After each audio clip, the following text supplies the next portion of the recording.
Hi!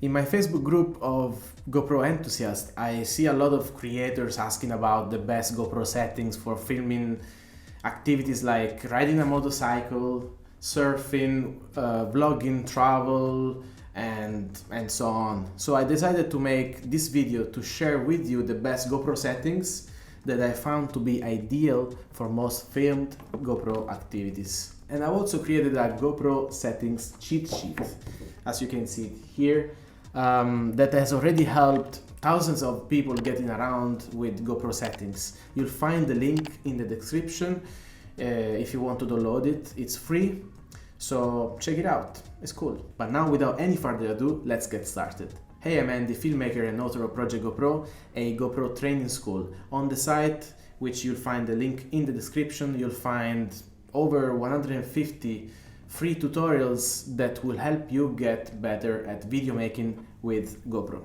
Alright, so on the cheat sheet I've covered 12 GoPro activities. They're here, including the best settings for both videos and photo.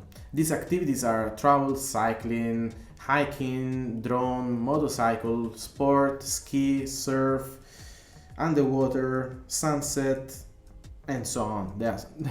They are quite a lot. So if you're interested about suggested settings for a specific activity, you can go forward in this video and find the one that you need.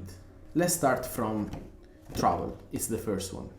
So how do you access GoPro settings? On newer GoPro models, like for example this GoPro Hero 8, you can simply access the settings from here by tapping this button here, and you'll see that there are different setups, different settings saved already by default that GoPro provides.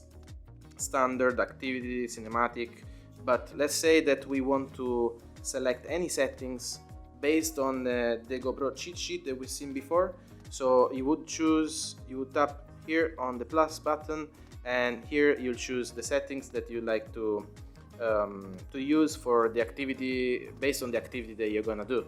So on newer GoPros, I was saying that ProTune is already available here. You don't need to activate it first because it's already available, and in ProTune settings you can get access to this superior, in a way, like custom settings that would make the GoPro shooting better videos for you if set up well, obviously.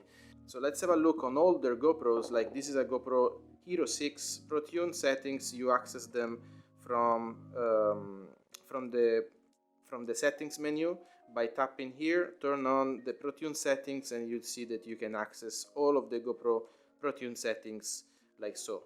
And then you get more settings. If you scroll in the menu, you get video stabilization. You can turn it on off, as well as auto low light and manual audio control. Everything else, like resolution, frame per second, and FOV, are here down in front on the main screen. So let's have a look at different. Let's now have a look at different GoPro settings. Like if you download the cheat sheet, the link is down in the description below. You'll see that you get different suggested settings for every activity. Not every activity, but at least like the most used, the most shot activities with GoPro, which are travel, cycling, hiking, drone, motorcycle, sport, ski, surf, underwater, sunset, vlog, and automobile. So in case you guys want me to add another activity here, just let me know in the comments below, and I will try to do my best, of course, to add this activity for you. But for now, there are 12 activities with suggested GoPro settings. Let's start from travel. We see that, let's see if I can focus better. All right, we see that travel, if you're shooting a travel video, it's best to shoot it at 180p, so Full HD, or 4K. If you go below 180p as a resolution, nowadays, I mean like 1080 it's the standard, so 4K, I would suggest it only if you want to crop in post-production. If you need to crop something, you don't have digital zoom, so like in that case use 4K. Then a travel video, I usually shoot travel video at 60 fps if I have to do generic shots, so that I also have some room for slow it down twice. If I want to have a little slow motion, I still have room for it, because I'm shooting at 60 fps instead of 30 fps, which you cannot apply any slow motion on 30 fps. At the same time, I don't want to shoot all of my videos in slow motion in 120 or 240 fps, because the file will be very big, and I don't need all of that. I don't need everything to be shot in slow motion. And then wide FOV is the field of view I would choose for traveling. Now moving on to cycling, you can see that cycling it's a fast activity, but not as fast like, for example, surfing. So cycling, it's quite fast paced, but not so much. That's why I still put 60 fps. Wide and super view FOV is suggested, because when you're cycling you also want to see the surroundings. For example, if you have your GoPro mounted on your head or on the helmet, you'd like to record, to see everything around you. That's why I put wide or super view as an ideal setting.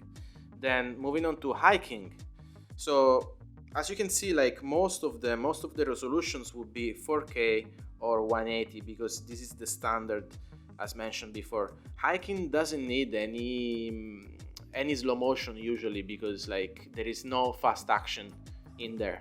That's why if you want to shoot some hiking that you're doing, 30 fps would be okay, even because there could be some interviews or like you talking to the camera, like a vlog kind of thing. So you usually don't have slow motions in these kind of videos, unless you're shooting B-rolls, of course.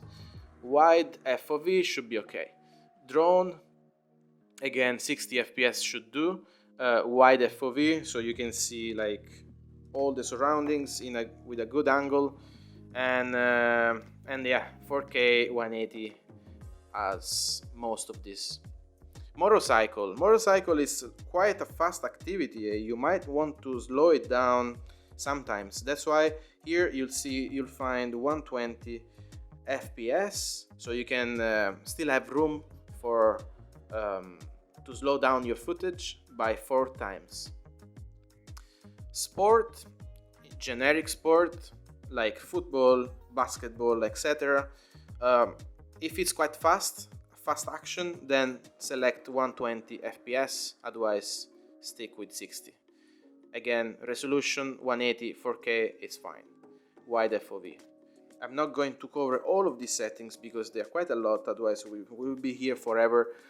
So what I would say is to download the cheat sheet for yourself and keep it on your phone, because like you might need it when you are going to shoot a particular one of these activities. So let's continue a couple more. So we see that we have ski. Ski is a quite fast action, so you might want to choose 120 fps or even 240 fps, because this is quite fast skis, and you might want to slow it down later. So if you're shooting someone skiing or even yourself, I'd say to choose 240 fps with a wide FOV, and 2.7K as a resolution will give you some room to crop or to zoom in, which you might need it if you're on the mountains with a GoPro. Surfing, again, like skiing, it shares the same settings because it's still a quite fast action, and you might want to choose 240 fps. Alright, then we get what do we get? Underwater sunset vlog on automobile. So I leave these 4 to you. So again, you find this cheat sheet in the description below, and make good use of it. I hope so, and I hope this is gonna be really useful for you. It was really useful for me at the beginning, and that's why when I first started out, I made a kind of a different, this is a good version of the cheat sheet. It's like what you guys download. But before, you know, I used to take notes of the better settings as I tried them all, and then this is what I created a few years later, and it's been downloaded by many people already, and they quite enjoy it. I'm very happy for it. So let me know what you think about this cheat sheet in the comments below, or if you'd like me to add something else, also let me know in the comments, and let's move on. And this was the last activity for this video. I hope that these settings will kill your frustrations when setting up your camera, and remember to download the cheat sheet before you go if you haven't done so yet.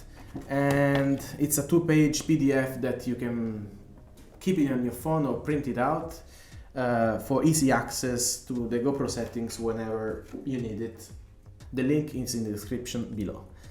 And I hope you guys enjoyed this tutorial, and as always, remember that you don't need any fancy camera, expensive accessory, or even the latest GoPro to tell impactful stories, or to make videos, better videos, or to make cinematic videos. Most of the times, even just with the camera that you already own, that could be your phone or a GoPro, you can make such beautiful videos. I believe that equipment contributes only for 10-20%, and the rest 80% is in here. So start investing in yourself by acquiring the skills that you need to make better videos and tell better stories.